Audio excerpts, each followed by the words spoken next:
materials. The military cover-up of a dangerous UFO threat to our nuclear air bases. Whatever this was flying around could just penetrate all these defenses at will. And the government's use of threats and fear to suppress the truth. If the powers that be knew I was targeted, it would be a high price for me to pay.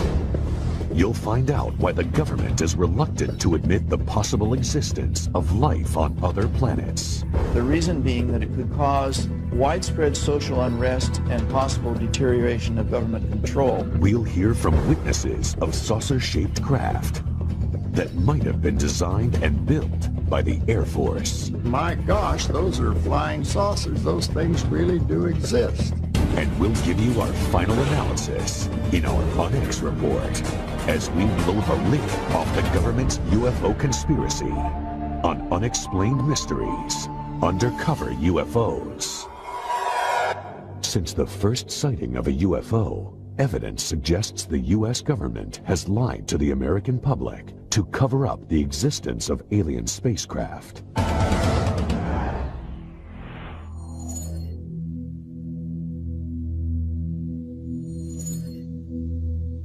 Our government has flat out lied to us for 40 years or more. They've threatened people and intimidated people. They've spied on UFO groups, infiltrated UFO groups, spied on researchers, compiled dossiers. Their response is bordered on paranoia. The CIA says that it does not collect information on UFOs, and it hasn't since the 50s.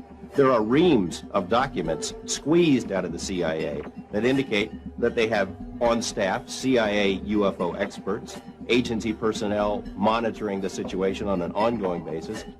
They lie. The Air Force studied UFOs closely. A squadron of pilots had a unique mission: find and photograph UFOs. Pilot Guy Kirkwood witnessed an amazing scene: 16 unidentified objects 2 miles away. They broke rank and just started moving all over. They were below us, they were above us, they were out in front of us, and accelerating, literally at lightning speed. And a dot in the distance, maybe several miles away from you at that point, maybe a pencil point, all of a sudden closing on you at the rate of several thousand miles an hour, and a 36-foot object, which is basically almost the same size as our aircraft, with a 36-foot wingspan. But all of a sudden this thing is just closing on you faster than you're able to think. The Air Force suddenly terminated the UFO search squadrons. Years later, Kirkwood started talking about what he saw, and 2 government agents accosted him. And they said, well, the government doesn't like the information being released, and to continue could be detrimental to your health. UFO experts maintain that the U.S. government conducts research at a top-secret base in Nevada, known as Area 51. An aerospace engineer who worked there could not believe what he saw. Got out of the bus, I was told to walk directly through the hangar, and immediately, even before entering the hangar, you can see the edge of a disc. This is your classic flying saucer, 2 inverted pie plates, if you wish, with a segmented larger area dome on top. Within minutes of that, I finally realized that this had nothing to do with something the government was producing. And that was quite shocking because everything inside was small. This is a full-size craft, 30, 35 feet diameter, maybe 40. But you're looking at seats that are, 18 inches off the ground, obviously made for something smaller, and certainly wasn't made for children to play in. The U.S. government denies working on alien spacecraft. They also deny that Robert Lazar ever worked for them. Records of Lazar's employment have vanished. But 2 important items of information offer solid proof. A W-2 form stating that he worked for Naval Intelligence, and a listing of his name in a government lab phone book. After Lazar came forward, he was threatened by government agents. Many others suffered the same fate. One after another had visits from government personnel who basically intimidated or told them to back off, followed them around, I've been covering organized crime in Las Vegas for 10 years, dealing with mob hitmen and mob informants, people who have been in the witness protection program. The fear that is generated by this UFO subject for people who really know about it far outweighs the kind of fear that the mob inspires. I mean, people are more afraid of our government than they are of organized crime. Despite the risk, Lazar maintains his conviction. I am exactly sure of what I saw. I know what mainstream science is like. I know where physics stands. I know all of that. And this is an extraterrestrial craft. This technology is hundreds and hundreds of years in advance of us, and that's the end of that story. The U.S. government has a history of withholding secrets from the public. LSD experiments on human subjects, radiation tests over cities, the Stealth Fighter Project, and the U-2 spy plane. The government has a name for their policy of systematic lying to the public. It's called disinformation. Our government does it all the time. There are even printed guidelines for how cover stories, disinformation, are supposed to work. While serving at NATO headquarters, Bob Dean saw super-secret documents dealing with UFO sightings called the Assessment. I have to be honest with you and tell you that that information literally changed my life, because I knew for the first time that the subject was not fantasy, it wasn't myth, it wasn't legend, it was real, it was true. One of the reasons I'm violating my national security oath is that I believe that the American people are losing their Constitution because of the secrecy and the cover-up. Officially, the government investigated UFOs under the name Project Blue Book. Now, I look upon Blue Book itself as a little bit of disinformation, to tell the people, yes, we're doing something, when in reality, Blue Book, as we understood it, was simply a public relations front. Many experts feel the government will go to any length to conceal the truth. To give you an example of the most recent example of absurd disinformation was this incident involving the Roswell incident. First, the Air Force says it was a weather balloon. And 50 years later, they said, gee, guys, we're sorry. It really wasn't a weather balloon. It was much more than that, but it was a balloon. Project Mogul. Well, I'm tempted to use terms that you'll have to bleep out. This is that's disinformation. That's lying through your teeth to the American people. And if that isn't disinformation, I don't know what is. Coming up, the frightening UFO threat on our nuclear arsenal. It was a classic flying saucer, and it shot a beam of something at our warhead. Find out about the military's top secret black projects.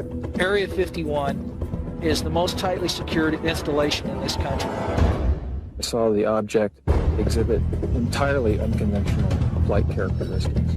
The government's search for extraterrestrial intelligence, which was abruptly terminated. The government would never make that leap of faith that the public would be able to handle the fact that we are receiving intelligence signals from somewhere else. Eyewitnesses who saw UFOs parked on an airbase. Hey, my interest perked up instantly when I began to see literally hundreds of photographs of all types of quote-unquote flying saucers. And the government conspiracy to crush the truth about UFOs. I don't think the military has any credibility with the public in terms of its denials of this program or that program. And we'll give you our ultimate account with our UNX report. Stay tuned for more on Unexplained Mysteries.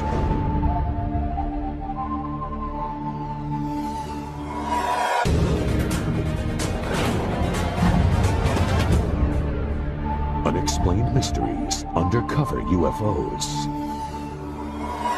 The long-time U.S. policy of lies and disinformation may have put the public in danger. Security at several U.S. nuclear missile bases was breached when eyewitnesses reported bright lights just 200 feet from the missile silos. The speed it took off with, I've seen F-16s fly high rates of speed. And this was here and gone. from a dead still hover. Wordsmith Air Force Base, Oscoda, Michigan. Shuttered now, it was an important part of Strategic Air Command's Northern Tier Nuclear Bomber Retaliation Force. An alarm sounded when several unidentified objects showed up on radar, and they were headed straight for the airbase. Stop rock with an expedite scramble. Authentication time is 1906. Scramble. Roger that. As UFOs flew towards the nuclear weapons storage areas, jets tried to intercept them. But by the time the pilots got there, they were gone. There were at least a dozen U.S. and Canadian military bases that were overflown during a 3-week period. Air Force personnel reported numerous sightings and radar contact of the UFOs in official documents. All of the incidents took place near nuclear weapons facilities. When one object came low over a weapons storage area, that appeared to demonstrate a clear intent over this area, meaning it seemed to have intelligence. I was awakened in the morning by a bright, glowing orange colored light. Looked out over the creek. There was a large, glowing orange oval-shaped object. It hovered over there for, I'd say, good 3 to 4 minutes. It sped off at a high rate of speed, heading away from the air base. I was scared. There was fear running through me. In their public accounts, the Air Force officially denied all the reports. It's very difficult to find military witnesses because they're, at the time, covered by regulations. I decided, along with several other researchers, to file Freedom of Information requests with the Pentagon. The Air Force documents stated, quote, penetration of sensitive areas during the hours of darkness have prompted the implementation of Security Option 3 at our Northern Tier bases, unquote. The reason this is so significant and interesting is that they seem to be focused on atomic weapons. These bases, because of what they stood for, they were our massive retaliation capability, and therefore they were very high security bases. Whatever this was flying around could just penetrate all these defenses at will. The important question, did the UFOs affect the missile's ability to launch? Malmstrom Air Force Base had several intrusions near missile silos, one involving an object which, according to one witness, hovered over the silo and somehow managed to change the tracking numbers on the missile. According to the witness, the missile had to be removed and retooled to make it work again. And to see this, not in UFO books, but in government military messages, was a real eye-opener. And I think that if the public had known that at the time, there would have been great alarm. About 10 years before, Air Force Lieutenant Robert Jacobs witnessed something remarkable.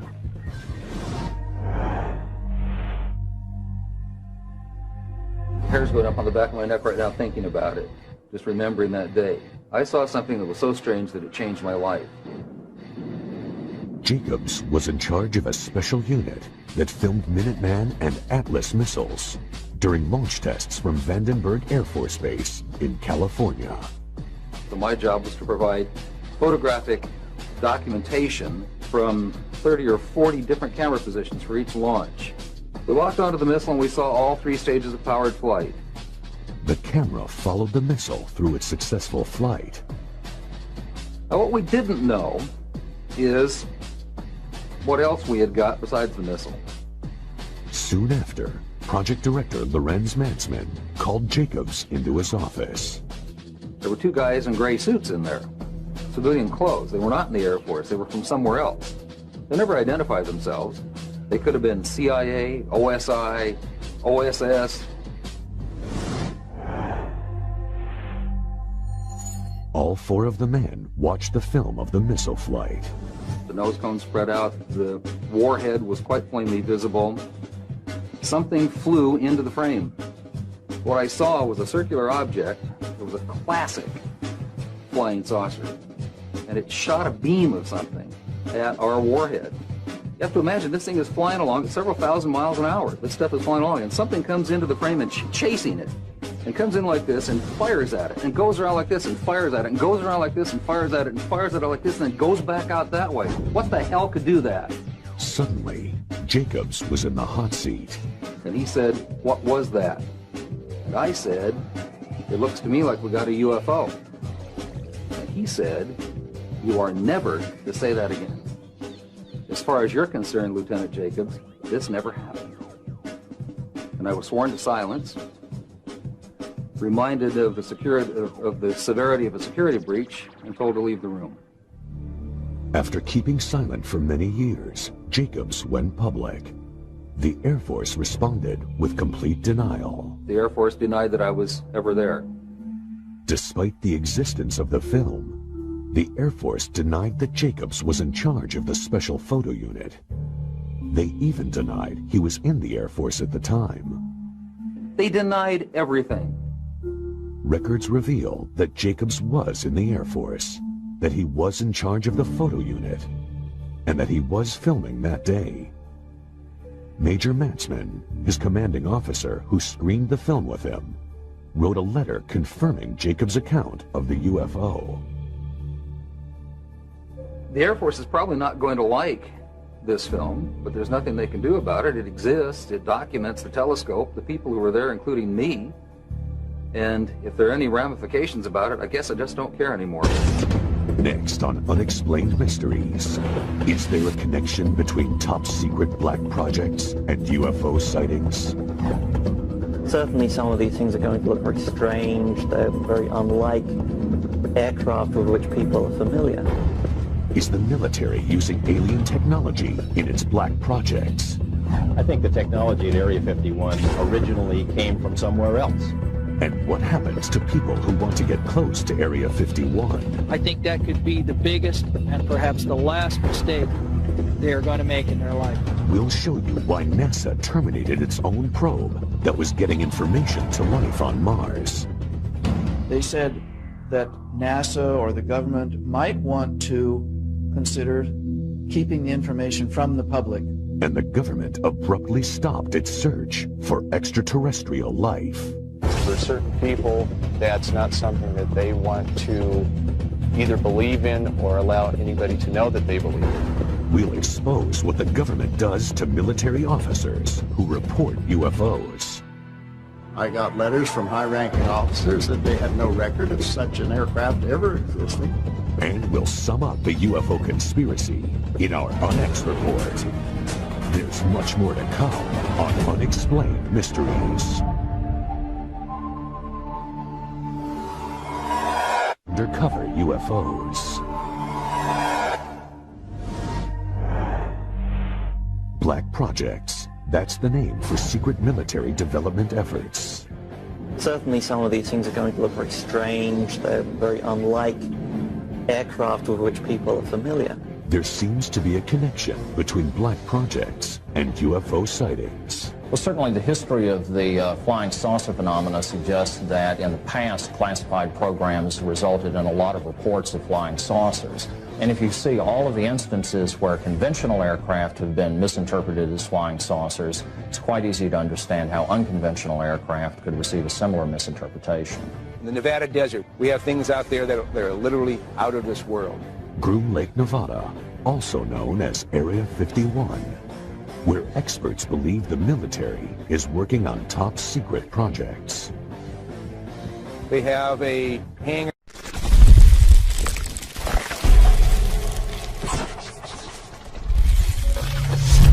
near the south end of the ramp that appears to have doors that are almost 200 feet tall, 400 feet wide. You can put anything in there.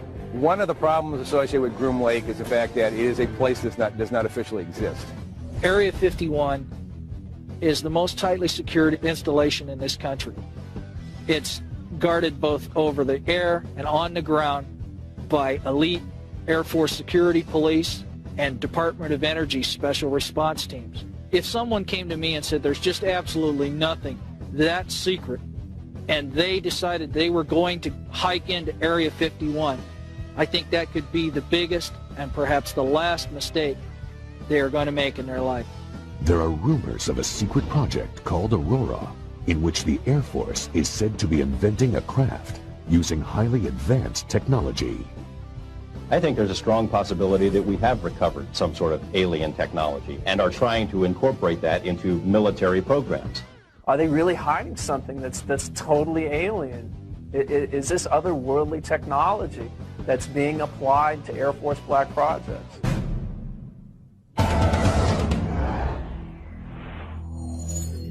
Sonic booms have been reported in Los Angeles, evidence of high-speed, unidentified craft. They've been traced back to Groom Lake, Nevada. We really can't tell what's moving. The only thing we see is a sonic boom, and that's telling us that something is moving faster than the speed of sound. So actually, we can't even tell it's an airplane. The military maintains its position of denial. Every time that there's a story about Aurora or the TR-3A Black Manta in the Popular Science or the New York Times or something else, Congress calls the Pentagon on the carpet and says, what's the deal? They want to know if these planes exist. And every time they've asked about those planes, they've been told there is no such thing. The military has established a pattern of denial concerning these highly capricious wild aircraft beginning in the late 50s and continuing to this day. 2 UFO experts investigated Area 51 up close. They saw several red-orange objects in the sky. They started at great height, seemed to descend, and then flared out. It was startling. Then a series of silver pewter flashes went directly across the horizon at terrific speed. One of these silver flashes went directly up into the air. The bottom one seemed nearly to hug the ground. When they tried to leave the base, they were stopped by security. Boom. Headlights come on. There was an M16 pointed at us. And here we were faced with a life and death situation. But we also knew that we had crossed the line back into public domain, and therefore we were saved. 3 months later, Mark Farmer saw the same red-orange flying objects. I saw the object exhibit entirely unconventional flight characteristics. At times it would wobble around in the sky and appear very unstable. At other times it would be in a rock-hard hover. It was an O-bladed sphere, multicolored, crimson on bottom, blue-green on top, much brighter than anything else in the sky. Robert Lazar, the aerospace engineer who worked at Area 51, is convinced that these objects were experimental Air Force craft developed from alien technology. He claims there are at least 9 flying saucers stored there. I was part of a back engineering group, and our job was basically to look at these recovered discs, and I say recovered because I don't know really where they came from, whether they were given to us, we found them, shot them down, who knows what. But our group basically was to back engineer them, which means to start with a finished product and go backward and see how it was fabricated, and try and duplicate some of that technology with earthly materials. To me, Bob Lazar is credible. Over the past couple of years, I've spoken to literally dozens of people who have worked at that facility out there in Nevada. I think the technology at Area 51 originally came from somewhere else. The military disavows any knowledge of the alien technology program. I don't think the military has any credibility with the public in terms of its denials of this program or that program. They've denied the U-2 existed, they denied the SR-71 existed, they denied working on stealth. All of those programs suddenly were unveiled. Coming up on Unexplained Mysteries, the destruction of one of NASA's most valuable space probes. Was it intentional?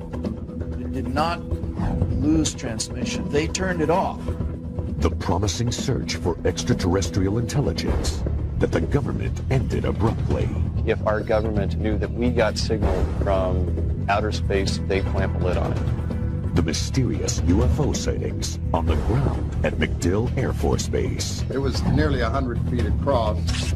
The military headquarters for a secret UFO intelligence team. Wright-Patterson had something unique to our government, and that was the Technical Intelligence Organization. And the government's refusal to divulge UFO secrets. A lot of people say, well, how can something be kept secret? The F-117 stealth fighter was kept secret for approximately 10 years. And you'll get the ultimate rundown with our UNX report. More secrets, more revelations. Next on Unexplained Mysteries. Unexplained Mysteries, Undercover UFOs. The government's cover-up of alien life extends to other planets. The unmanned Mars Observer was packed with sensitive data-gathering equipment. But it never completed its mission. NASA blamed the failure on technical malfunction. But experts think there's more to NASA's story. It starts with a strange area on the red planet known as Cydonia. It's quite possible that NASA knows more about anomalous structures on Mars, possible extraterrestrials, even structures on our moon that they're not telling us about. There is sufficient evidence to indicate that some of the objects on Mars may possibly be artificial. NASA says the objects on Mars are just light and shadow. But 3D imaging reveals something startling. I was quite interested with the first photos and release of the face on Mars. But particularly I thought it was interesting the pyramidal structures. Some of these pyramids appear to have even a central stairway running up and down them. The more we look at these structures, the more we can see that there's something amazing here. Did NASA create a convenient malfunction to hide archaeological evidence of alien life? If some people want to go far beyond the edge of what's accepted in terms of imagery, see patterns on the rocks of Mars or on the Moon or in the rings of Saturn, my view to that is mazel tov. Go ahead, do it. Try it out. Make the proposals. These objects, if you measure carefully from the tops of the 5 that surround this city square point, you find an almost perfectly symmetrical pentagon. The Brookings Institution prepared a report for NASA. It contains a shocking recommendation. There is a section on what might occur if evidence of extraterrestrial existence was found on other planets. They said that NASA or the government might want to consider keeping the information from the public. The reason being that it could cause widespread social unrest and possible deterioration of government control. NASA claims the observer had an electrical failure. It did not lose transmission. They turned it off. And they turned it off after the instructions for going into orbit had been uploaded to the spacecraft. It was possible then that the spacecraft would go ahead, follow out those instructions, and go into orbit. Before we start saying how these rocket scientists messed up, and they did mess up, we have to keep realizing just how tough these projects are. That we're doing things out there in space every time we do it that no one even thought was possible a few years or decades ago. The search for extraterrestrial intelligence. Huge radio telescopes aimed at the sky. Their purpose? To capture radio signals from alien civilizations. But the program is shrouded in secrecy. I think if our government knew that we got signals, a dedicated signal from outer space somewhere, they'd clamp a lid on it. Our source, a space program engineer, knows the risks. If the powers that be knew I was talking to you, there would be a high price for me to pay. After years of denying the existence of UFOs, the government abruptly decides to spend millions on searching for aliens. But there's a catch. It's very hard to believe that the government would allow something this extraordinary to be released to the general public without scrutiny and censorship.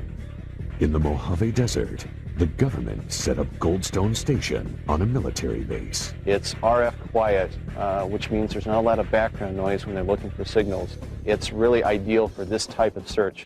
Soon after coming online, the telescopes picked up signals called hits. There were hits that were taken seriously. There were 3-4 hits, to my knowledge, that were strong, and it could potentially be a signal from an extraterrestrial intelligence. Then, the government suddenly shut down the program. It was a cheap shot for the budget posers, for the so-called deficit hawks. It's always easier to make fun of something that you or enough of your constituents don't understand. But some experts take issue with that explanation. If they embrace the concept of looking for alien signals, they also have to acknowledge the fact that the alien signals are coming from an extraterrestrial intelligence somewhere. And for certain people, that's not something that they want to either believe in or allow anybody to know that they believe in. Some people believe the National Security Agency killed SETI because it feared the public would panic. Their history and action in the past is a good warning of what they would do if something like this happened. SETI was resurrected by several major corporations and renamed Project Phoenix. But the government maintained a strong, though unpublicized, presence. If the hits do come down, they will be suppressed, and I don't think anybody will take a chance. The government would never make that leap of faith that the public would be able to handle the fact that we are receiving intelligence signals from another race, creature, something from somewhere else. Next on Unexplained Mysteries, the Air Force officer who saw a number of UFOs. My gosh, those are flying saucers. Those things really do exist. Or were they experimental military planes? A lot of people say they're from deep space, but they could just as easily be from this world. Find out how the military dealt with questions about the aircraft. They had no record of such an aircraft ever existing. And we get to the truth about the UFO conspiracy in the UNX Report, next on Unexplained Mysteries. Unexplained Mysteries Undercover UFOs. Reports are increasing of UFOs spotted at air bases, but with a striking difference. These craft are on the ground. MacDill Air Force Base, Florida, 1967. An officer witnesses an inconceivable sight. We were near a restricted area of the base, and all of a sudden we saw 4 aircraft parked out there, and our immediate reaction to each other was, my gosh, those are flying saucers. Those things really do exist. Pickett published the Air Force Base newspaper. He wanted to do an article about the craft he'd seen, including photos. I was called up to the Adjutant General's office. He went over to a file cabinet and got out a whole bunch of photographs. And he proceeded to lay these photographs out on a large table so that I could look at them. Well, of course, my interest perked up instantly when I began to see literally hundreds of photographs of all types of quote-unquote flying saucers.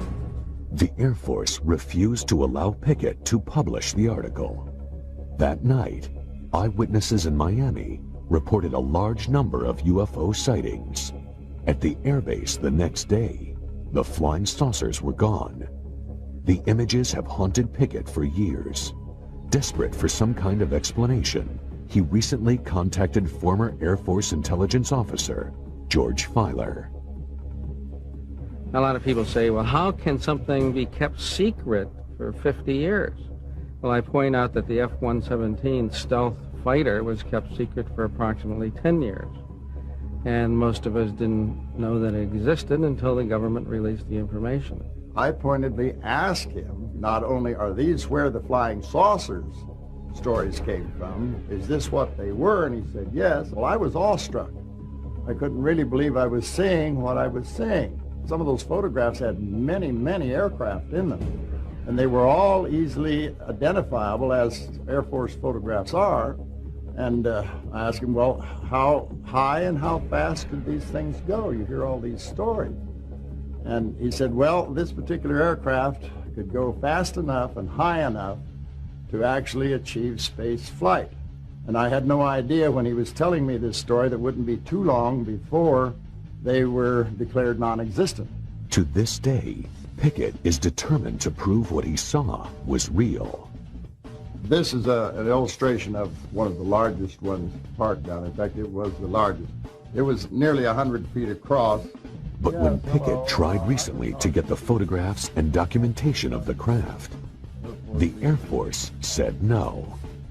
When I initially wrote, I began to get answers back. They didn't have the faintest idea what I was talking about. I got letters from high-ranking officers that they had no record of such an aircraft ever existing. So I knew that it was top secret again. Many UFO experts believe the technology for the saucer-shaped aircraft came from an alien spaceship that crashed near Roswell, New Mexico in 1947. At that time, if the military had recovered a downed UFO, they would have transported it to Wright-Patterson Air Base in Ohio. Wright-Patterson had something unique to our government, and that was the Technical Intelligence Organization, so-called T2, or what became the Foreign Technology Division. This is the sort of division that would have been appropriate to use for the investigation of UFO research. 3 former Wright-Patterson employees filed aircraft patent requests. The designs looked suspiciously like flying saucers. Some people think their inspiration was the extraterrestrial craft that crashed near Roswell. So there's something out there that people are seeing. And the question, of course, is who do they belong to? A lot of people say they're from deep space, you know, but they could just as easily be from this world. Next, the Onyx Report. The answers you want to hear about UFOs. Are they alien spacecraft, military aircraft, or advanced Air Force vehicles based on harvested alien technology? You'll hear the final word on the possible UFO threat and military cover-up. And we'll take one last look at the military's intimidation of innocent UFO eyewitnesses. We'll wrap it all up for you with our Unex Report when Unexplained Mysteries returns.